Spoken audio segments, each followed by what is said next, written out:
Hello ವೀಕ್ಷಕರೇ, ನಿಮ್ಮೆಲ್ಲರಿಗೂ ಪುಷ್ಪ ಕ್ರಿಯೇಷನ್ನ YouTube ಚಾನಲ್ಗೆ ಸ್ವಾಗತ. ನಮ್ಮ ಈ ದಿನದ ವಿಷಯ ಅಂಜೂರ. ಅಂಜೂರವನ್ನು ಇಂಗ್ಲಿಷ್ನಲ್ಲಿ ಫಿಗ್ ಎಂದು ಕರೆಯುತ್ತೇವೆ. ಹಲೋ ವೀಕ್ಷಕರೇ, ನಿಮ್ಮೆಲ್ಲರಿಗೂ ಪುಷ್ಪ ಕ್ರಿಯೇಷನ್ನ ಯೂಟ್ಯೂಬ್ ಚಾನಲ್ಗೆ ಸ್ವಾಗತ. ನಮ್ಮ ಈ ದಿನದ ವಿಷಯ ಅಂಜೂರ. ಅಂಜೂರವನ್ನು ಇಂಗ್ಲಿಷ್ನಲ್ಲಿ ಫಿಗ್ ಎಂದು ಕರೆಯುತ್ತೇವೆ.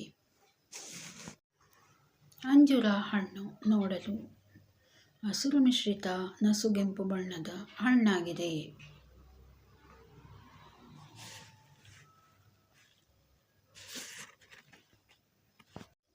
ಅಂಜೂರ ಹಣ್ಣಿನ ಮೂಲ ಸ್ಥಾನ ಪಶ್ಚಿಮ ಏಷ್ಯಾದ ದಕ್ಷಿಣ ಅರೇಬಿಯಾ. ಅಂಜೂರ ಹಣ್ಣಿನಿಂದ ಜೆಲ್ಲಿ, ಜಾಮ್ ಇತ್ಯಾದಿಗಳನ್ನು ತಯಾರಿಸುತ್ತಾರೆ. ಈ ಅಂಜೂರ ಸಿಹಿಯಲ್ಲಿ ಖರ್ಜೂರದ ನಂತರದ ಸ್ಥಾನವನ್ನು ಪಡೆದುಕೊಂಡಿದೆ. ಈ ಹಣ್ಣಿನ ಸೇವನೆಯಿಂದ ದೇಹವನ್ನು ತಂಪಾಗಿಡಿಸುತ್ತದೆ, ಬಾಯಿಗೆ ರುಚಿ ಹಾಗೂ ದೇಹದ ತೂಕವನ್ನು ವೃದ್ಧಿಸುತ್ತದೆ.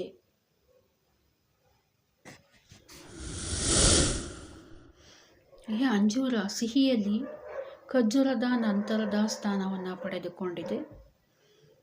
ಈ ಹಣ್ಣಿನ ಸೇವನೆಯಿಂದ ದೇಹವನ್ನು ತಂಪಾಗಿಡಿಸುತ್ತದೆ, ಬಾಯಿಗೆ ರುಚಿ ಹಾಗೂ ದೇಹದ ತೂಕವನ್ನು ವೃದ್ಧಿಸುತ್ತದೆ.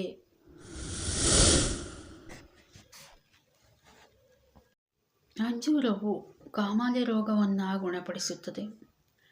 ಅಂಜೂರವನ್ನು ಜೇನುತುಪ್ಪದಲ್ಲಿ 1 ವಾರಗಳ ಕಾಲ ನೆನೆಸಿ ಅದನ್ನು ಬೆಳಗ್ಗೆ ಮತ್ತು ಸಂಜೆ 1 ವಾರಗಳ ಕಾಲ ಸೇವನೆಯನ್ನು ಮಾಡಬೇಕು.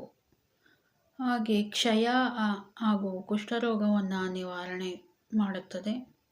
ಮತ್ತು ವಿಟಮಿನ್ ಸಿ ಕೊರತೆಯನ್ನು ಇದು ನೀಗಿಸುತ್ತದೆ. ಅಲ್ಲದೆ ಯಕೃತ್ ತೊಂದರೆಯನ್ನು ನಿವಾರಿಸುತ್ತದೆ. ಅಂಜೂರವು ಕೆಮ್ಮು ಮತ್ತು ದಮ್ಮು ರೋಗಗಳನ್ನು ಗುಣಪಡಿಸುವ ಗುಣವನ್ನು ಹೊಂದಿದೆ. ಇದಲ್ಲದೆ ನಮ್ಮ ದೈಹಿಕ ಹಾಗೂ ಮಾನಸಿಕ ಆರೋಗ್ಯವನ್ನು ಕಾಪಾಡುತ್ತದೆ. ಇದಲ್ಲದೆ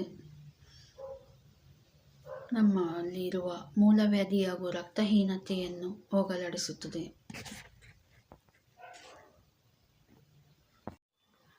ಅಂಜೂರ ಹಣ್ಣು ಹೊಟ್ಟೆಯಲ್ಲಿ ಉರಿ ಹಾಗೂ ಉರಿ ಮೂತ್ರವನ್ನು ನಿಯಂತ್ರಿಸುತ್ತದೆ.